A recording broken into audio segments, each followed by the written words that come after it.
ነው አንደኛው ግሪን ሌጋሲ ነው ግሪን ሌጋሲ ውስጥ ስንዴ አለ ሩዝ አለ ቡና አለ ፓፓያ አለ ምግብ አለ ግሪን ሌጋሲ የሚናገረው ስለ ምግብ ነው አሁን ደግሞ የሌማት ትሩፋት ብለናል የሌማት ትሩፋት ከምግብ ባሻገር ነው ኒውትሪሽን ነው የተመጣጠነ ምግብ ነው የሌማት ትሩፋት የሚያካትተው አንደኛ ማር ነው መትከላችን ካልቀረ ችግኝ በየቦታው ዘመናዊ ቀፎ ብናስርበት በቀላሉ ማር ልናገኝ እንችላለን በየከተማው ዶሮ ጫጩት በዘመናዊ መንገድ ማርባት ብንችል እንቁላልም ዶሮም ለኢትዮጵያ መከራና ፈተና ሊሆኑ አይችሉም ላም ኢትዮጵያ ከ7 ሚሊዮን በላይ የከብት ሀብት እንዳላት ይነገራል በአፍሪካ ቀዳሚው ከፍተኛ ቁጥር ያለው የከብት ሀብት አላት ይባላል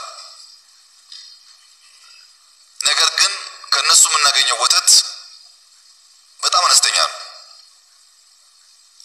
አሁን ዘመናዊ የሚባሉ ከብቶች በቀን ከ25 እስከ 30 አንዳንዴም ከዛ በላይ ሊትር ወተት ይሰጣሉ 30 ሊትር ወተት በቀን የሚያገኝ ሰው ለራሱ 5ቱን ቢጠጣና 25ቱን ቢሸጥ በምግብ ራስ ከመቻል አንፃርም ይሁን ከገበያ አንፃር ያለውን ጥቅም ተመልከቱ የኢትዮጵያ አርሶ አደሮች 5-6 አንዳንዴም በመቶ የሚቆጠር ላምና በሬ ከሚኖራቸው 30 ሊትር የምትሰጥ አንድ ላም ብቻ በትክክል መግበው መጠቀም ቢችሉ ከወተት ጋር ከስጋ ጋር ያለው ጉዳይ ይፈታል ኢትዮጵያም የቀነጨረ የሚባል ታሪካችን ይቀየራል ስለ ምግብ 4 ዓመት ሰርተናል ውጤት አመጣናል በሩዝ በስንዴ በበቆሎ በጤፍም ጭምር ውጤት ታይቷል ምግብ ብቻውን በቂ አይደለም ኒውትሪሽን ያስፈልገናል በሚቀጥሉት 4 ዓመታት እንደ ህዝብ ተባብረን የተከበረው ፓርላማ ረድቶን ከሰራን በእርግጠኝነት የዶሮ የማር የእንቁላል ጉዳይ መልስ ያገኛል ይሄ ግን ልክ እንደ ግሪን ሌጋሲው ተባብሮ መስራት ይጠይቃል ያሉንም ቦታዎች ሁሉ መጠቀም ይጠይቃል መንግስት ዝርዝር ጥናት አጥንቶ እቅድ አውጥቶ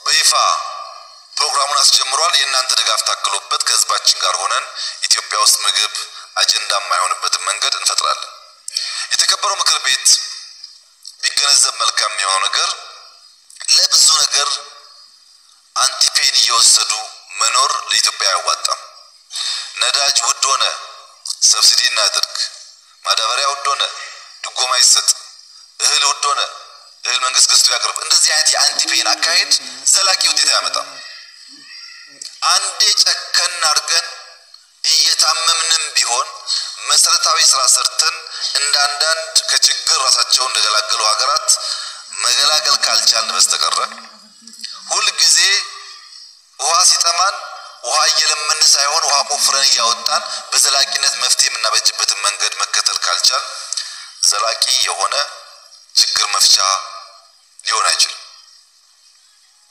የኢንፍሌሽን መሰረታዊ መፍትሄ ምርት ነው በጓሮ ማረስ ተጀምሮ ነበር ፋሽን መሆን የለበትም መቆም የለበትም ከተሜው ሰላጣ ቆስጣ ቲማቲም ሽንኩርት የሚያበቅል ከሆነ ከውጭ በገብስ እንዴና ሩዝ የምናገኝ ከሆነ በአቅራቢያችን እንቁላል ዶሮ ማር የሚገኝ ከሆነ ቢያንስ ገዝተን አሊያም በሆነ መንገድ መመገብ ችግር ላይሆን ይችላል ያን ማድረግ ካልቻልን ፖፑሌሽን እያደገ ሲሄድ እንደከዚህ ቀደሙ ኑሮ ቀለል ላይል ይችላል ከዚህ አንፃር መንግስት ብናደርግ ብሎ የሚያስበው አንደኛው መቀነስ ነው ብክነት መቀነስ ለመቀነስ እንላለን በአለም ላይ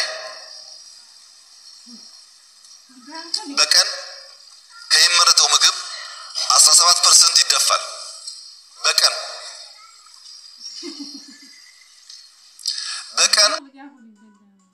1 ቢሊዮን የሚጠጋ ህዝብ በአለም ላይ እራት የሚበላውን አጥቶ ያድራል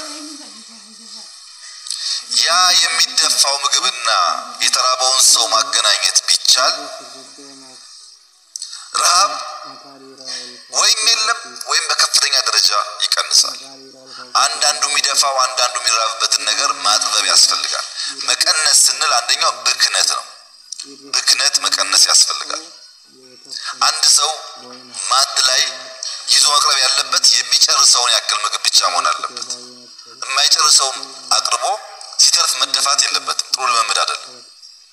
ቢኮዝ ያን የሚያጡ ሰዎች ደግሞ እንዳሉ ማሰብ ያስፈልጋል። ሁለተኛው ማጋራት ነው።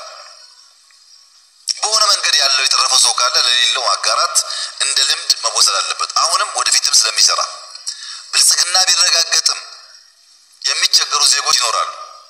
በበለጸጉ በዓለም አንዳት በሚሊዮን የሚቆጠር ሰው በየቀኑ በፉድ ስታምፕ ይኖራል። በምግብ እርዳታ አይቀርም። እሱ ሀገር መመገብ የሚያስችል አቅም እንዲኖራት የሚሰራው እንጂ ምግብ ለምን ነው የሚበሉ ሰዎች ዜሮ ማድረግ አይቻልም።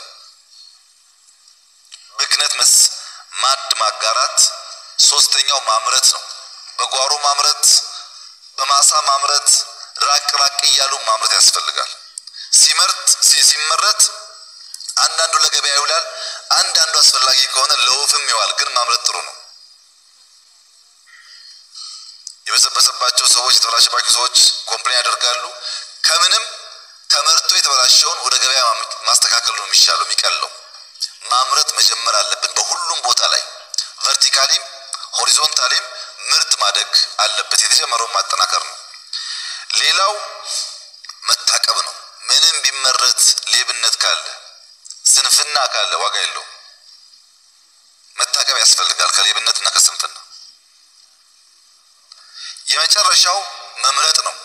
ከግጭት ሰላምን፣ ከስንፍና ትጋትን፣ ከሌብነት ሐቀኝነትን። እነዚህን መርጠን ከሄድን የኢትዮጵያ ኢንፍሌሽንም የኢትዮጵያ ኢኮኖሚም ይስተካከላል። በቀደም ባለፈው ወር IMF እና ወርልድ ባንክ በነበራቸው ግምገማ ሰምታችሁ ይሆናል።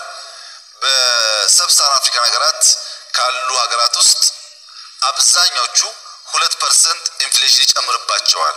የኢትዮጵያ ግን በ2% ይቀንሳል ብሏል። IMF እና የወርልድ ባንክ ግምገማ ነው።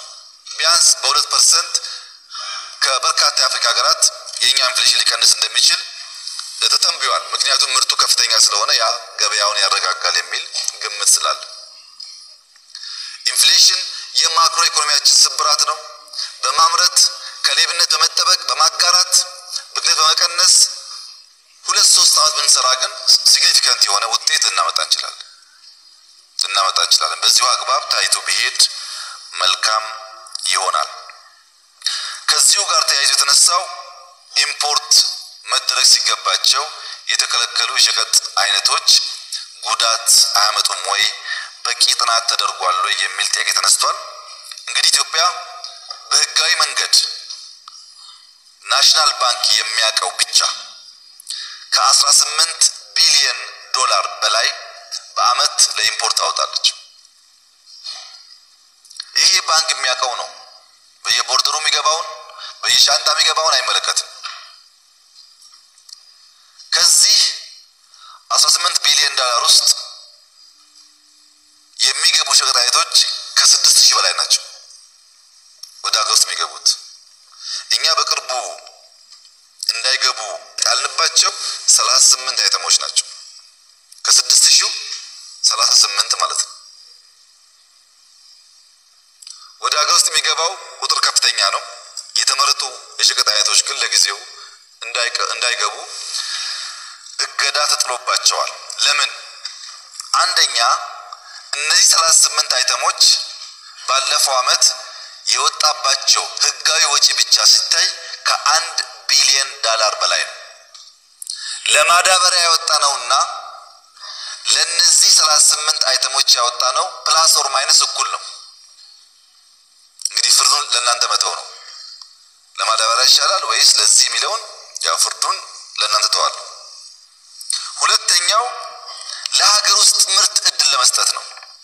ፍራፍሬ ኢምፖርት ይደረጋል፣ ብርቱካን ኢምፖርት ይደረጋል፣ ጭማቂ ኢምፖርት ይደረጋል፣ የታሸገ ውሃ ኢምፖርት ይደረጋል። እነዚህ ጉዳዮች በሀገር ውስጥ ማምረት ይቻላል። ለምንድን ነው ለነዚህ ወጪ የሚወጣው? ሳሙናም ጭምር ኢምፖርት ይደረጋል። ለሀገር ውስጥ አምራቾች እድል ብንሰጥ በተለይ የፍራፍሬ ጭማቂ አሁን ባለው ሁኔታ በቂ ምርት እያገኘን ስለሆነ ኤክስፖርትም እየተደረገ